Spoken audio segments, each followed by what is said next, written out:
भगवान को भी नहीं छोड़ रहे हैं, इतने स्वार्थी हैं कि अपने वोट के लिए, अपने कुर्सी के लिए राम को भी दांव में लगाने के लिए तैयार हैं। उस आयोजन से राम का कोई लेना देना, मोदी जी का आयोजन है। मोदी को याद किया जाए कि विश्व का सबसे बड़ा तानाशाह मोदी है। मोदी जी की दिवाली तो मणिपुर में जो हो रहा है, वहाँ पर भी दिवाली उनकी हो रही है। ये तो मोदी जी की परिभाषा है। राम और भगवान हमारे आस्था का सवाल है। जो ये कार्यक्रम हो रहा है, ये राजनीतिक तरीके से कार्यक्रम हो रहा है। कहा जा रहा है कि भगवान राम का मंदिर अभी आधा बना है और प्राण प्रतिष्ठा करने नरेंद्र मोदी अयोध्या कल पहुंच रहे हैं, क्योंकि कल 22 जनवरी 2024 है और कांग्रेस पार्टी प्राण प्रतिष्ठा में शामिल नहीं हो रही है। मेरे साथ राज्यसभा सांसद राजमणि पटेल जी हैं। सर, क्या प्लान है आप लोगों का? जा रहे हैं, नहीं जा रहे हैं? कहा जा रहा है कि जो वहाँ पर नहीं जाएगा वो देशद्रोही है। देखिए, तो मोदी जी की परिभाषा है। राम और भगवान हमारे आस्था का सवाल है और धर्म का अपना एक अलग क्षेत्र है। जो ये कार्यक्रम हो रहा है, ये राजनीतिक तरीके से कार्यक्रम हो रहा है। हमारे शंकराचार्य, जिसको हम धर्म का अपना प्रतीक मानते हैं, हमारे संत हैं, गुरु हैं, शंकराचार्य हैं, और यही तो बताते हैं कि धर्म का विधान क्या है और उस विधान के आधार पर कब क्या करना चाहिए, ये सारा प्रावधान है। क्या ये जो कार्यक्रम हो रहा है, क्या विधि हमारे धर्म के सम्मत है, धर्म के नियमों के अनुकूल है, धर्म की परंपराओं के अनुकूल है? क्या धर्म की परंपराओं के अनुकूल करने वाले व्यक्ति हैं?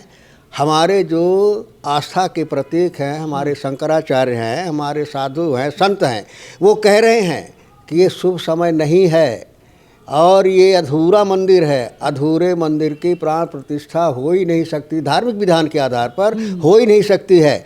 इसके बावजूद भी हो रहा है, तो कौन सा धर्म कर रहा है? मोदी जी का कौन सा धर्म है? मोदी जी कौन से धर्म के आधार पर कर रहे हैं? ये राजनीतिकरण किया जा रहा है और भगवान को भी नहीं छोड़ रहे हैं, इतने स्वार्थी हैं कि अपने वोट के लिए, अपने कुर्सी के लिए राम को भी दांव में लगाने के लिए तैयार हैं। ऐसा कार्यक्रम न धार्मिक है, न धर्म के सम्मत है, न हमारे भगवान के अनुरूप है। ये ज़बरदस्ती भारतीय जनता पार्टी सरकार जो कर रही है आयोजन, उसमें जाने का सवाल ही नहीं है। राम हमारे हैं, आस्था के प्रतीक है, हम मानते हो, हमारे हृदय में है और जब भी समय मिलेगा, इच्छा मिलेगी, मंदिर में जाएंगे।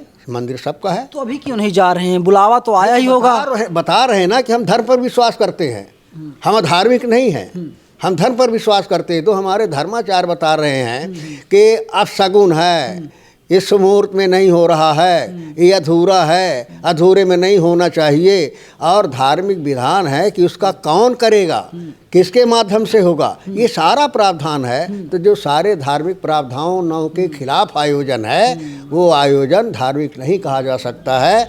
उस आयोजन से राम का कोई लेना देना, मोदी जी का आयोजन है, आरएसएस का आयोजन है। कहा गया कि जो चारों शंकराचार्य हैं देशद्रोही हैं, वे लोग देश के हित में नहीं सोचते। हालांकि मैं सवाल पूछ रहा हूँ, मुझे हंसी आ रही है। नहीं, देखिए, सवाल ये है कि जो ये लोग कह रहे हैं, उनकी ज़रा नीयत को समझने की ज़रूरत है कि शंकराचार्य अगर देशद्रोही हो गए तो मोदी जी क्या हैं, किस हैसियत से कह रहे हैं, उनको कहने का क्या अधिकार है? या तो मोदी जी अपने आप को महाशंकराचार्य साबित करना चाहते हैं, जिस तरह से राजनीति के क्षेत्र में मोदी जी अपने को साबित करना चाहते हैं कि दुनिया में तानाशाह का अगर इतिहास बने तो मोदी को याद किया जाए कि विश्व का सबसे बड़ा तानाशाह मोदी है। उसी तरह से धर्म के क्षेत्र में ऐसा लगता है कि मोदी जी प्रयास कर रहे हैं कि शंकराचार्य तो हैं, लेकिन इनसे बड़ा भी महाशंकराचार्य होता है, तो महाशंकराचार्य का रोल अदा कर रहे हैं। शायद उसी हैसियत से कह रहे हो कि मानिए देशद्रोही। लेकिन मनुवाद पर अटैक है नरेंद्र मोदी का। मनुवाद कहाँ है? मनुवाद क्या होता है? मोदी जी न मनुवाद समझते, न धर्म समझते और न नियत समझते, न नीति समझते। मोदी जी केवल एक समझते हैं कि इस देश के जनतंत्र को कैसे गुलाम बनाया जाए और इस देश के चंद पूंजीपतियों के हाथ में कैसे सत्ता सौंपी जाए, पूरा खेल इसका है और इसी के आधार पर कार्यवाही हो रही है। समझे? देखिए, राहुल गांधी न्याय यात्रा पर निकले हुए हैं। खबर आती है कि एफआईआर दर्ज कर ली जाती है, खबर आती है कि न्याय यात्रा पर पत्थरबाजी की जाती है और भारतीय जनता युवा मोर्चा के कुछ लोग थे, उन लोगों ने पत्थरबाजी की थी। देखिए, हमारा जो संविधान है, जो हमारे पूर्वजों ने त्याग और बलिदान करके जो भारत को आज़ाद कराया था, इसी विश्वास से कराया था और इसी वजह से बाबा साहब का जो अम्बेडकर का संविधान है, इसी वजह से आया था कि जनतंत्र में जो है सबका अधिकार होता है, जनता को भी अपनी बात कहने का हक अधिकार होता है, प्रजातांत्रिक तरीके से अपना काम करने का अधिकार होता है। यही तो आज़ादी है, यही तो स्वतंत्रता है। लेकिन संकट यहाँ पैदा हो गया कि मोदी जी के तंत्र में कोई अपनी बात कह नहीं सकता, सच्चाई कह नहीं सकता, अपनी आवाज़ खोल नहीं सकता। ये तानाशाही की पराकाष्ठा है। राहुल गांधी क्या कर रहे हैं?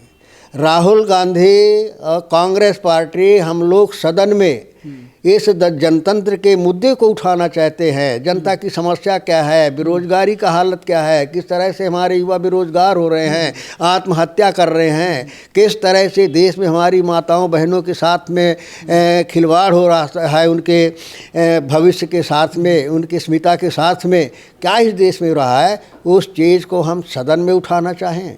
जो सदन प्रजातंत्र का सबसे बड़ा मंदिर कहलाता है, उस मंदिर में हम उस आवाज़ को नहीं उठा सकते।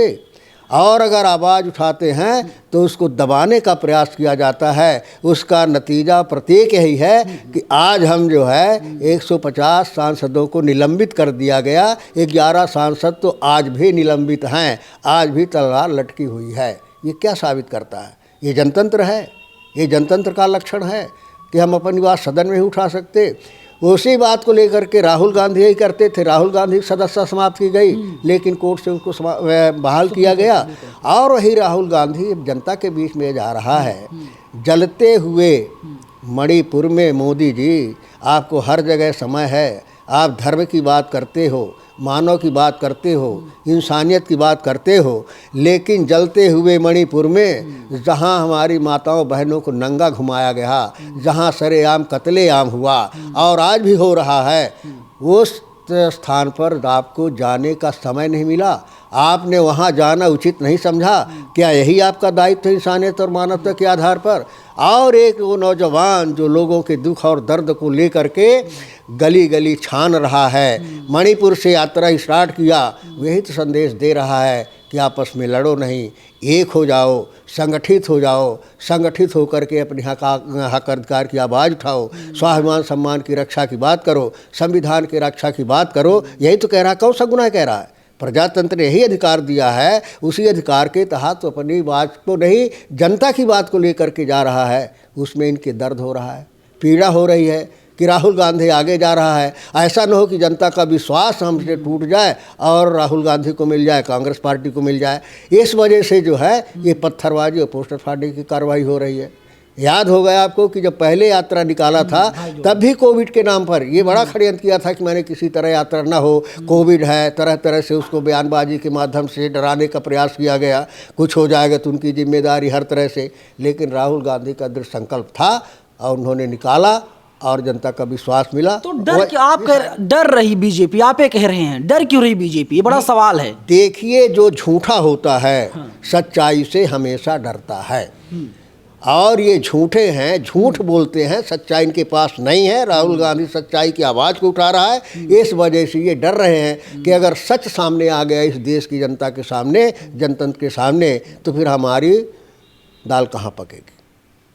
इस वजह से विरोध। लेकिन नरेंद्र मोदी आश्वस्त हैं। 24 में नरेंद्र मोदी फिर से आ रहे हैं, हैट्रिक लगाने जा रहे हैं। और अनुराग ठाकुर ने यहाँ तक कहा कि इस देश में इस बार जो है कि 3 बार दीपावली मनेगी, 22 जनवरी को यानी कल, और जब नरेंद्र मोदी तीसरी बार पीएम बनेंगे तब, और जब एक असली दीपावली होगी तब। मोदी जी की दिवाली तो मणिपुर में जो हो रहा है वहाँ पर भी दिवाली उनकी हो रही है। जब महिलाओं के साथ अत्याचार होता है, बलात्कार होता है, तब भी उनकी दिवाली होती है। तो सूरदास को बराबर है। तो जिसको माने जनतांत्रिक विवेक नहीं है, जिसको अपनी केवल कुर्सी दिखती है, अपना केवल लाभ दिखता है, वो चाहे जब दिवाली मना ले, उसकी मनाही नहीं है। ये उनकी दिवाली है। लेकिन दिवाली दिवाली होती है, दिवाली समय में होती है, और समय में सब चीज़ का महत्व है। होली समय में होती है, दिवाली समय में होता है, लेकिन ये मोदी के लिए मायने नहीं रखता। क्या होने जा रहा है सर अगले 2 महीने बाद? क्योंकि पिछली बार 2019 में जब चुनाव होने वाले थे तो चुनाव आयोग ने 20 मार्च के आसपास जो है कि चुनाव की घोषणा की थी। उम्मीद की जा रही इस बार भी मार्च के महीने में हो सकता है। तो जनवरी लगभग ख़त्म होने को है, फरवरी का वक्त बचा हुआ है और मार्च है, और नरेंद्र मोदी ने सीना ठोका है कि आ रहे हैं फिर से। नहीं, सीना इसलिए ठोक रहे हैं कि जो उन्होंने अन्याय पाप किया है उस पर उनको भरोसा है। आप ये बताइए कि चुनाव आयोग जो होता है वो सरकार का नहीं होता। चुनाव आयोग न्याय के लिए होता है कि इस देश के करोड़ों लोगों के साथ न्याय कर सके। उसमें भी मोदी जी का अपने कैसे उनके ग्रिप में आ जाए, कैसे उनके गुलाम हो जाए, उन्होंने चीफ जस्टिस के स्थान पर कैबिनेट मंत्री को जो रखने का प्रयास किया समिति में, ये क्या जाहिर करता है? यही जाहिर करता है कि वो सच से डरे हुए हैं, कानून से डरे हुए हैं। इस वजह से उसका सामना कैसे किया जाए, ये षड्यंत्र किया गया। तो इससे जाहिर होता है कि उनकी नीयत क्या है। उनकी नीयत जनतंत्र के प्रति ठीक नहीं है, और वो चाहते हैं कि जिस रास्ते से हम देश को ले जाना चाहते हैं, उसमें जो रुकावटें हैं उनको कैसे ख़त्म किया जाए। धीरे धीरे उसी तरफ बढ़ रहे हो। इसी वजह से देश के जो सार्वजनिक हमारे उपक्रम थे, सार्वजनिक संसाधन थे, देश के सारे संसाधनों को बेचा जा रहा है, पूंजीपतियों के हवाले किया जा रहा है। और इसी वजह से किया जा रहा है कि इस देश का मालिक पूंजीपति हो जाए। और एक दिक्कत इसमें आई थी, पूंजीपतियों ने कहा कि अगर सारे संसाधन पे हमारा अधिकार हो जाएगा तो भी हम सफल नहीं होंगे, क्योंकि इस देश में अन्नदाता एक ऐसा वर्ग है, अन्नदाता अगर कर लेगा कि हम गल्ला पैदा नहीं करेंगे, अन्नदाता अगर एक प्रण कर लेगा कि हम अपने खाने भर के लिए पैदा करेंगे, तो अन्नदाता का तो साल 2 साल चल जाएगा ना। कपड़ा नहीं पहनेगा चल जाएगा, जूता नहीं पहनेगा चल जाएगा, बच्चों की शादी पछेले देगा चल जाएगा। लेकिन अगर रोटी नहीं मिलेगी तो पूंजीपति और बड़े बड़े नेता कितने दिन चलेंगे।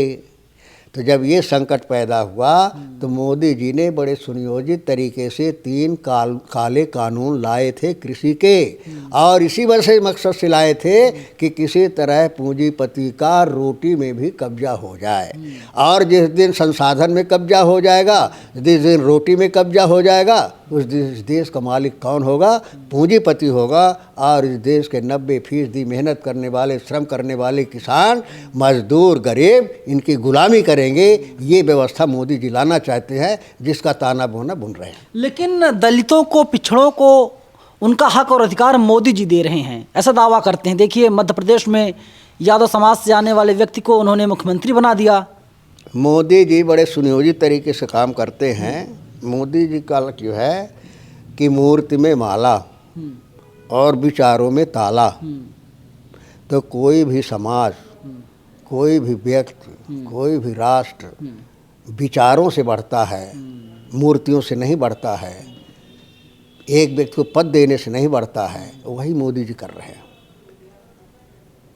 नाम पिछड़े वर्ग को लगा दो, जैसे मोदी कहते हैं हम पिछड़े वर्ग के हैं। अगर कोई अपमान होता है तो कहीं इस देश के करोड़ों पिछड़ों का माने अपमान हो रहा है। लेकिन पिछड़े वर्ग का जब हक अधिकार आ जाता है, जब उनका नौकरी नहीं मिलती है, जब उनकी सेंसस नहीं होती है, उनकी गिनती नहीं होती है, उनको पढ़ने के लिए कापी किताब नहीं मिलती है, उसमें डकैती हो जाती है, छात्रवृत्ति में डकैती हो जाती है, तब पिछड़े वर्ग का दर्द याद नहीं आता। तब वो भूल जाते हैं कि हम पिछड़े वर्ग के हैं। और पिछड़े वर्ग के साथ में क्या हो रहा है?